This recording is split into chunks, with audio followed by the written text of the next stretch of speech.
लोकसभा चुनाव के 7 चरणों के मतदान के बाद 4 जून यानी कल मतगणना होगी। इससे पहले चुनाव आयोग ने सोमवार को प्रेस कॉन्फ्रेंस की। इस दौरान निर्वाचन आयोग ने लोकसभा चुनाव 2024 में भाग लेने वाले सभी मतदाताओं को खड़े होकर अभिनंदन किया। मीडिया को संबोधित करते हुए मुख्य चुनाव आयुक्त राजीव कुमार ने कहा कि हमने 642 मिलियन मतदाताओं का विश्व रिकॉर्ड बनाया है। यह सभी G7 देशों के मतदाताओं का 1.5 गुना और यूरोपीय संघ के 27 देशों के मतदाता का 2.5 गुना है। सीजी राजीव कुमार ने कहा कि चुनाव कर्मियों के सावधानी पूर्वक और सफलता पूर्वक किए गए काम की वजह से हमने कम पुनर्मतदान सुनिश्चित किए। हमने 2019 में 540 के मुकाबले 2024 के लोकसभा चुनाव में 39 पुनर्मतदान देखे।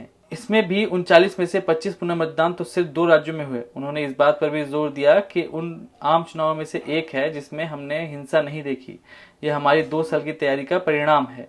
निर्वाचन आयुक्तों को सोशल मीडिया पर कुछ मीम में लापता जेंटलमैन नाम दिए जाने के संदर्भ में मुख्य निर्वाचन आयुक्त ने कहा कि हम हमेशा यही थे, कभी नदारद नहीं रहे। उन्होंने कहा कि अब मीम बनाने वाले कह सकते हैं कि लापता जेंटलमैन वापस आ गए हैं। भारत ने लोकसभा चुनाव में 31.2 करोड़ महिलाओं समेत 64.2 करोड़ मतदाताओं की भागीदारी के साथ वैश्विक रिकॉर्ड बनाया। सीईसी राजीव कुमार ने सोशल मीडिया पर चुनाव आयुक्तों को लापता सज्जन कहे जाने वाले मीम्स पर कहा कि हम हमेशा से यहाँ थे, कभी गायब नहीं हुए। दुनिया की सबसे बड़ी चुनावी प्रक्रिया में 68,000 से अधिक निगरानी दल, 1.5 करोड़ पोलिंग एवं सुरक्षाकर्मी शामिल थे। 2024 के लोकसभा चुनाव कराने में करीब 4 लाख वाहन, 135 विशेष ट्रेनें और 1692 हवाई उड़ानों का इस्तेमाल किया गया। 2024 के आम चुनाव में केवल 39 पुनर्मतदान हुए, जबकि 2019 में 540 पुनर्मतदान हुए थे। जम्मू कश्मीर में 4 दशकों में सबसे अधिक मतदान हुआ। कुल मिलाकर 58.58% और घाटी में 51.05% मतदान हुआ। 2024 के चुनाव के दौरान नकदी, मुफ्त उपहार, ड्रग्स और शराब सहित 10,000 करोड़ रुपए की जब्ती की गई। 2019 में यह आंकड़ा 3,500 करोड़ रुपए था। आम चुनाव के दौरान आदर्श आचार संहिता उल्लंघन की 495 शिकायतों में से 90% से अधिक का निपटारा किया गया।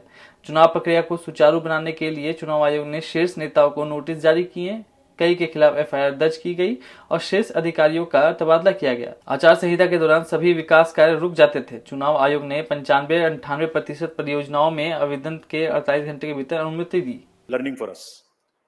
सेकंड, इस फेक नैरेटिव को लड़ने के लिए और एक और इसके लिए हमें तैयारी करनी चाहिए। और एक चीज और है, वो भी मैं आपको फ्रंट बताता हूं। आज हमने एक्सपेक्ट किया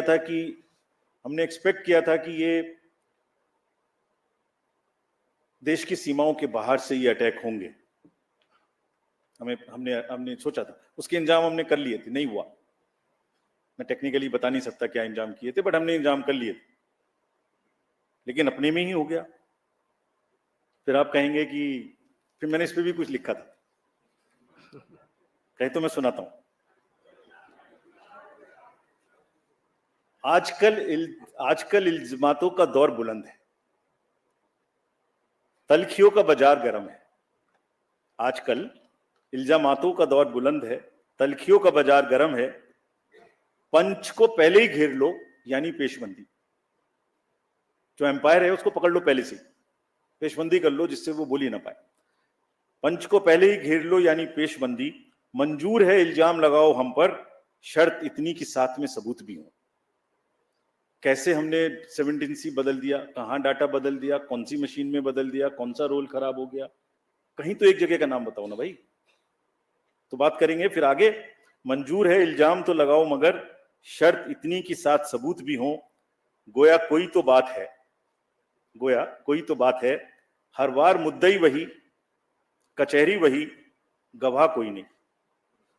गम का इलाज, शक का इलाज तो हकीम लुकमान के पास भी नहीं। ये हो रहा है। Thank you. We'll take another round of questions, sir. Yeah.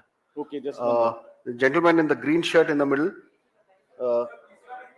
The green shirt. Yeah. Please. Please ask your question. कौन सी? Learning correct. सॉरी, 2 बताई ना मैंने। नहीं, 2 बताई। एक गर्मी में हमें पहले करना चाहिए, एक ये फॉल्स नैरेटिव को लड़ने के लिए we should be far more prepared, और एक और लर्निंग है हमारी।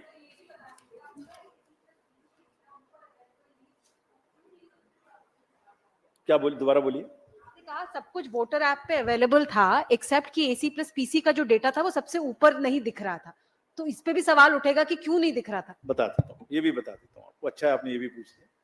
पीसी का पूरा डाटा परसेंटेज में दिख रहा था, एसी का पूरा डाटा परसेंटेज में दिख रहा था। उनको टोटल, देखिए दो चीजें वहां पर, उनको टोटल करके स्टेट का नहीं दिख रहा था, सेकंड फेज से वो भी दिखना शुरू हुआ। It was phase wise, it was never thought be the granule. देखिए पूरा चुनाव जो है वो असेंबली और पार्लियामेंट की एक व्यवस्था है, उस पर चलता है, उसका डाटा जो है वो सेक्रोसेंट है, बाकी सब डिस्क्लोजर्स हैं, वो स्टैट्यूटरी है। तो किसी भी कैंडिडेट के पास में हर समय में वो उपलब्ध था, हर समय में असेंबली वाइज, हर समय में पीसी वाइज उपलब्ध। आपको सबको मुझे रिसर्च के लिए ओवरऑल परसेंटेज रिपोर्ट करने के लिए नहीं दिख रही थी, बट इसका मतलब ये तो नहीं है कि वो गायब। Yeah, please ask you. Switch on your mic, boss. Sir मैं संजय शर्मा हूं आज तक से। Yeah. हमारा सवाल ये है कि जिस पोस्टल बैलेट को लेकर सवाल उठाए जा रहे हैं, इलेक्शन कमीशन को क्या कोई प्रॉब्लम है उस रिजल्ट को, जो पोस्टल बैलेट का रिजल्ट है, इसमें कौन आगे कौन पीछे किसको कितने, क्या उसको डिक्लेयर करने में कोई परेशानी है? क्योंकि विपक्ष इसी पर सवाल उठा रहा है कि वो बाद में चुनाव आयोग पता नहीं क्या करता है, जिसमें कि पहले वो बताता नहीं है रिजल्ट कि पोस्टल बैलेट का रिजल्ट क्या आया, और बाद में, और थोड़ा धार्मिक प्रचार पे भी एक बार बताइए। Yeah, Rishi from Durga, last उधर का, towards the end he is there. One Yeah. more, Yes, just one more. Yes. Sir मैं Rishi, ask your question. हाँ सर, मैं ऋषि दूरदर्शन न्यूज से। सर आपने सीजर के बारे में जो डाटा दिया, सर सीजर के बारे में जो डाटा दिया 10,000 करोड़ का, ये अभूतपूर्व है। तो क्या आप मानते हैं कि हमारी लोकतंत्र में इन चीजों की जो वृद्धि हुई है, आपने कंट्रोल जरूर किया, लेकिन ये वृद्धि हो रही है, तो इसके कारण क्या है? क्या मतदाताओं को उसको जागरूक करने का प्रयास करेंगे?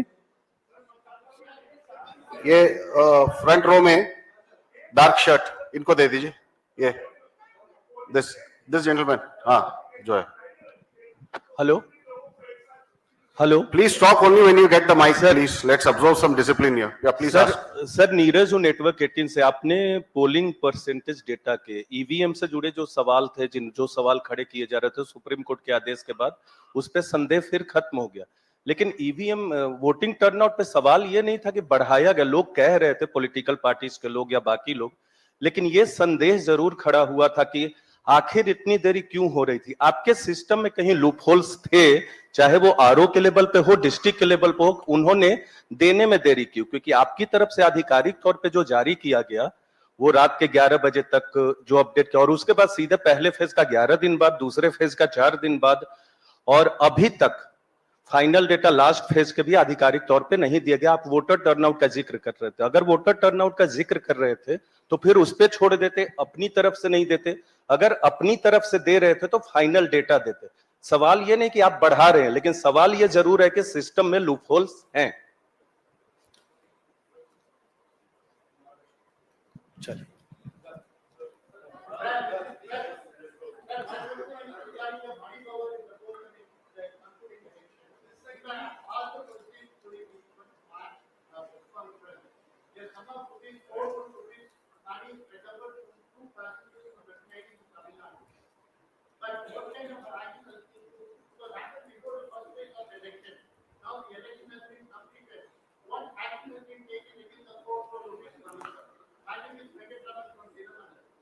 CEC will answer questions now.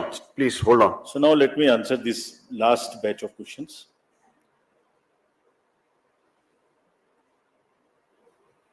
Postal ballot आपने पूछा कि उसमें क्या, क्यों नहीं कर सकते उसको। मैंने आपको रूल पोजीशन पढ़ के बताया, ये भी बताया कि मेजॉरिटी ऑफ द केसेस में वो पहले खत्म हो जाएंगे, ये भी बताया। तीसरे ये भी बताया कि मिड कोर्स हम चेंज नहीं कर सकते, और चेंज करने का कोई लॉजिक होना चाहिए, शक कोई आधार नहीं हो सकता। जैसे आपने एक वर्ड यूज किया, आयोग पता नहीं क्या करता है। आयोग कुछ नहीं करता, आयोग सच्चाई को सामने लाने के अलावा कुछ नहीं करता। आपके घर जाता है, आपका वोट बनाता है, आपकी मुरब्बत करता है कि आइए वोट डालने आइए, आपकी व्यवस्था करता है पोलिंग स्टेशन पे कि डालिए, उसके बाद मशीन को बंद करके छुपा के आपके सामने में रखता है, लेकिन ऐसा नहीं करता कि कोई इधर से उधर करता। ये सब इलेक्शंस का व्यवस्था एक बहुत तरीके से है, और उस प्रोसेस को हम मिड में चेंज नहीं कर सकते। जो सीजर्स की वृद्धि हुई, आपने इधर से पूछा किसी ने, देखिए ये दो तरीके के सीजर्स हैं। एक इतनी मैसिव, मैंने आपको पिक्चर्स में दिखाया था कि कितनी एफएसटीज कितनी एसएसटीज लगी हुई थी। ये एक उनका जो एक्स्ट्रा विजिल है उसमें जो भी गलत हो रहा है वो पकड़ में आ जाता है कि ये वो वाली चीजें, एक वो है, दूसरी चीजें जो डायरेक्टली इलेक्शन से रिलेटेड है। दो किस्म की चीजें। So what ever wrong is happening in the society in term of drugs, in terms of Boolean, in terms of liquor, that all gets attention and because of our activeness it gets caught. So निश्चित रूप से awareness की जरूरत है और उस awareness का ही असर है कि टू प्रोंग्ड स्ट्रेटेजी, एक तो स्ट्रिक्टनेस और दूसरे अवेयरनेस। इसीलिए आपको इस बार इस तरीके की पिक्चर्स और इस तरीके के न्यूज देखने को नहीं मिली कि यहाँ ये बट रहा था, जैसे मैंने बताया। That is the second point.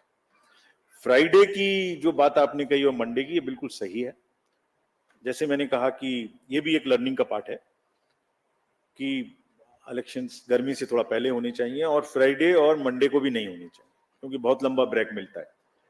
हमने सारे जितने पुराने 10-12 असेंबली इलेक्शंस हुए सब में ऐसा ही किया था।